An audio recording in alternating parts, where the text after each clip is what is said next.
Assalamualaikum warahmatullahi wabarakatuh. Gimana kabarnya hari ini? Sehat terus kan? Oh iya, Bunila hari ini akan menjelaskan materi mengenai macam-macam perubahan sosial. Sebelum memulai materi kita hari ini, kita baca doa dulu ya. Kita baca surah Al-Fatihah dan doa awal belajar. Bismillahirrahmanirrahim. Alhamdulillahi rabbil alamin. Ar-Rahmanirrahim. Maliki yaumiddin. Iyyaka na'budu wa iyyaka nasta'in. Ihdinas siratal mustaqim.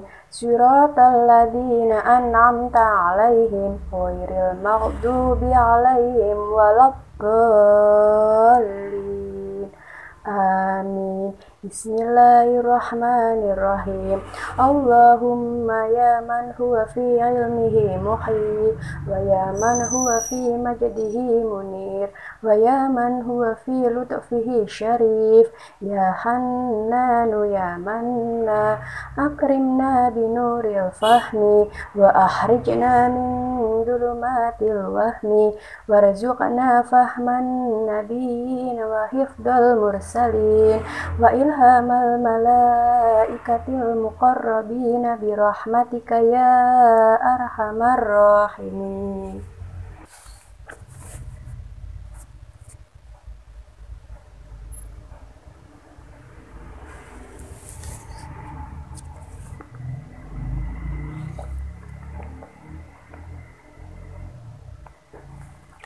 A'udzu billahi minasyaitonir rajim. Bismillahirrahmanirrahim. Walillahi ghaibus samawati wal ardi wa ilaihi turja'ul umur kulluh. Fa'budhu wa tawakkal 'alaihi wa ma rabbuka bighafilin 'amma ta'malun. Shadaqallahul adzim.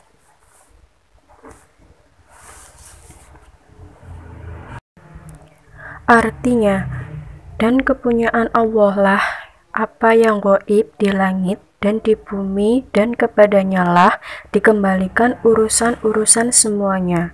Maka sembahlah Dia dan bertawakallah kepadanya, dan sekali-sekali Tuhanmu tidak lalai dari apa yang kamu kerjakan. Surat Al-Hud ayat 123.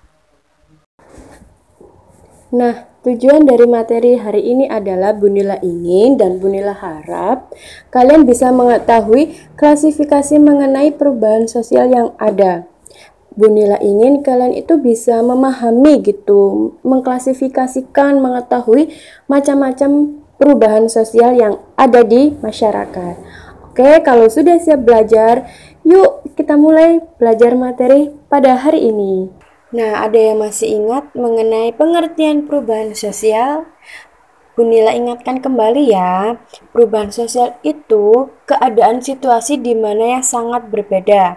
Situasi yang kemarin sama hari ini berbeda, itu juga disebut suatu perubahan sosial. Nah, kalau kalian masih bingung, coba perhatikan dua gambar berikut. Ada sepeda motor lama dan sepeda motor yang baru. Kedua motor ini disebut contoh dari perubahan sosial, baik dari segi warnanya, dari segi bentuknya, segi kecepatannya, walaupun fungsinya sama. Kedua motor ini disebut perubahan sosial. Nah, perubahan sosial yang seperti apa yang dimiliki oleh kedua motor ini? Kalian bisa menyimaknya dan kalian bisa menjawab pertanyaan Bunila, termasuk perubahan jenis apakah? Yuk mari kita simak penjelasan materi berikut ini. Nah, macam-macam perubahan sosial yang pertama adalah perubahan sosial berdasarkan pengaruh di masyarakat. Perubahan sosial ini dibagi menjadi dua. Yang pertama, perubahan kecil. Perubahan kecil itu perubahan yang tidak merubah suatu tatanan di dalam masyarakat ataupun tidak merubah struktur-struktur masyarakat. Nah, perubahan kecil ini misalkan perubahan gaya berkerudung, perubahan gaya rambut, perubahan bentuk bangunan. Perubahan-perubahan tersebut tidak merubah struktur dan tatanan yang ada di masyarakat. Nah, kalian bisa menyebutkan sendiri perubahan kecil apa yang sudah terjadi di diri kalian. Yang kedua adalah perubahan besar. Perubahan ini mencangkut masyarakat luas dan menyeluruh, serta bisa merubah tatanan sosial yang ada di masyarakat. Nah, perubahan besar ini contohnya perubahan dari masyarakat agraris ke masyarakat industri. Jadi, zaman dahulu itu masyarakat mayoritasnya sebagai petani. Tetapi di zaman yang sekarang, tenaga manusia sudah digantikan oleh tenaga mesin ataupun tenaga robot. Nah, perubahan ini menyangkut seluruh tatanan yang ada di masyarakat, bisa merubah tatanan sosial yang ada di masyarakat. Karena masyarakat kehilangan pekerjaannya, kemudian kalau dia tidak bisa mengimbangi iptek, dia bisa mengalami ketertinggalan budaya. Jenis yang kedua adalah berdasarkan perencanaannya. Perubahan ini sudah direncanakan terlebih dahulu, sudah disusun, sudah didiskusikan terlebih dahulu. Nah, dibagi menjadi dua. Yang pertama, perubahan yang direncanakan. Jadi perubahan ini tuh sudah disusun, sudah didiskusikan, sudah dirancang gitu oleh seseorang. Misalkan kalian menyusun besok mau berkuliah di mana, besok mau kerja apa. Kalian sudah menyusunnya. Kalian sudah ada rencana-rencana yang untuk kalian menggapai sesuatu. Misalkan, pemerintah mengadakan program KP dan perubahan kurikulum dari KTSP ke kurikulum K13. Perubahan ini sudah direncanakan, sudah didiskusikan, dan sudah terlaksana gitu. Perubahan berdasarkan perencanaannya yaitu yang kedua adalah perubahan yang tidak direncanakan. Perubahan ini terjadi secara tiba-tiba, misalkan ada bencana alam atau ada virus COVID-19. Nah, tidak ada yang bisa merencanakan atau tidak ada yang meramalkan bahwa di tahun 2020 akan terjadi pandemi seperti ini. Kita semua harus bisa menerima situasi atau menerima kondisi perubahan sosial itu, baik yang direncanakan maupun yang tidak direncanakan. Misalkan bencana alam ataupun terjadi kecelakaan, itu juga terjadi secara tiba-tiba dan tanpa perencanaan. Perubahan jenis ketiga adalah berdasarkan kecepatan, jadi berdasarkan waktu, berdasarkan masa perubahan itu. Dibagi menjadi dua. Yang pertama, perubahan evolusi. Perubahan ini terjadi dalam jangka waktu yang sangat lama, yang tidak terlalu cepat. Itu evolusi. Contohnya, pada kecepatan era berkomunikasi. Misalkan orang dulu berkomunikasi melalui surat menyurat. Kemudian ada telepon wartel ataupun telepon umum gitu, yang kalau mau telepon itu harus pakai koin. Nah, setelah adanya telepon umum, baru adanya handphone. Jadi handphone ini istilahnya tidak terlalu canggih gitu. Handphone bisa menyelamatkan hidup seorang, tapi nggak bisa, istilahnya nggak bisa cepat gitu, nggak bisa video call gitu. Kalau video call nanti buram. Nah, setelah adanya handphone baru adanya smartphone. Jadi di smartphone ini sudah istilahnya sudah canggih gitu, sudah tingkat tinggi gitu. Kalian bisa mengirim paketan ataupun memesan makanan, video call yang suaranya jelas, yang kalau video call itu kalian seakan-akan berjumpa gitu dengan seseorang itu. Yang kedua adalah perubahan revolusi. Perubahan ini kebalikan dari perubahan evolusi. Kalau evolusi terjadi secara lama, tapi kalau revolusi ini perubahan yang terjadi secara cepat gitu. Jadi waktunya itu cepat, nggak menunggu gitu, nggak kayak perempuan sukanya menunggu. Jadi perubahan ini terjadi perubahan secara cepat. Contohnya adalah pada reformasi 1998. Nah, syarat untuk suatu perubahan itu bisa dikatakan sebagai perubahan revolusi itu ada 4. Yang pertama, adanya pemimpin, keinginan, momentum, dan aspirasi. Jadi harus ada pemimpin yang istilahnya yang mau mengkompor-kompori gitu rakyatnya, ayo kita mau berubah, ayo kita berubah gitu supaya menjadi lebih baik lagi. Nah, yang keduanya ada keinginan, jadi keinginan untuk berubah ke arah yang lebih baik, keinginan untuk berubah gitu, aku pengen lebih baik gitu, nggak mau stuck di sini-sini saja. Yang ketiga harus ada momentum, jadi harus ada momen di mana pemimpin itu bisa menggerakkan masanya untuk berubah gitu. Yang terakhir ada aspirasi, jadi ada keluhan dari rakyatnya bahwa aku nggak mau hidup gini-gini aja gitu. Macam yang terakhir adalah berdasarkan arah perkembangannya. Jadi ada perubahan progres. Perubahan progres ini mengarah ke kemajuan. Jadi maju gitu. Mengarah ke sesuatu yang positif, sesuatu yang sudah diingin-inginkan, sesuatu yang sudah diharapkan oleh masyarakat. Jadi mengarah kemajuan gitu.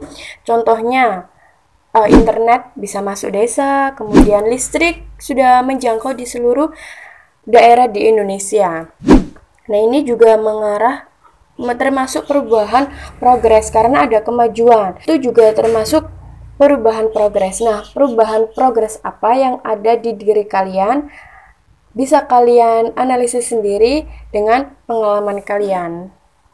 Yang kedua adalah perubahan regres. Jadi kebalikan dari progres. Perubahan regres ini lebih mengacu ke arah kemunduran ataupun ketidaksiapan masyarakat menerima suatu perubahan sosial itu. Nah, kalau misalkan kita tidak bisa menerima suatu perubahan itu, nanti bisa terjadi cultural shock ataupun cultural lag. Jadi keadaan kita itu sebenarnya belum siap untuk menerima suatu perubahan sosial itu, tetapi kita itu dipaksa untuk menerima perubahan sosial itu. Jadi kalau misalkan kita tidak siap dan terjadi gonjang-ganjing, maka terjadilah konflik ataupun kenakalan remaja. Nah, ini contoh dari perubahan regres. Misalkan lagi, kayak kalian itu ulangan harian yang pertama, sosiologi mendapatkan nilai 90 misalkan. Nah, di ulangan harian kedua, di ulangan harian selanjutnya, kalian itu mendapatkan nilai 50 misalkan. Nah, itu juga contoh perubahan regres. Jadi kemunduran nilai kalian ataupun nilai kalian itu kecil daripada nilai yang sebelumnya. Itu juga termasuk perubahan regres. Oke, bagaimana penjelasan materi macam-macam perubahan sosial dari Bunila? Kalian sudah paham kan? Pastinya lah sudah paham, kan gampang. Lagi yang menjelaskannya cantik. Nah, untuk sebagai bahan evaluasi, Bunila ingin memberikan satu soal kepada kalian. Kalian harus menceritakan perubahan apa yang terjadi di diri kalian dan termasuk perubahan jenis apa. Misalkan perubahan jenis besar kecil ataupun regres progres ataupun evolusi revolusi dan direncanakan atau tidak direncanakan. Nah, kalian bisa bercerita di link yang sudah disediakan oleh Bunila di sini. Kalian bisa bercerita apapun, kalian bisa menceritakan perubahan sosial apa yang terjadi di diri kalian. Gitu, jangan menceritakan perubahan pacar ya. Jangan, Bunila nggak mau menerima jawaban seperti itu. Jadi kalian harus menceritakan perubahan yang terjadi di diri kalian, baik selama pandemi ataupun sebelum pandemi ini tuh apa gitu. Jadi kalian harus menceritakan. Bunila ingin kalian menceritakan perubahan sosial apa yang sudah kalian lakukan atau sudah yang terjadi di diri kalian. Bisa kalian klik link yang ada di sini. Oke, Bunila tunggu ya. Nah, bagaimana penjelasan dari Bunila mengenai materi hari ini? Kalian sudah paham dan kalian sudah pasti bisa mengklasifikasikan perubahan sosial yang ada di Indonesia ini. Oh iya, mengenai LKPD-nya, kalian jangan lupa ya, Bunila tunggu pekerjaan kalian dan cerita kalian. Untuk mengakhiri pelajaran kita hari ini, kita membaca doa akhir belajar. Bismillahirrahmanirrahim.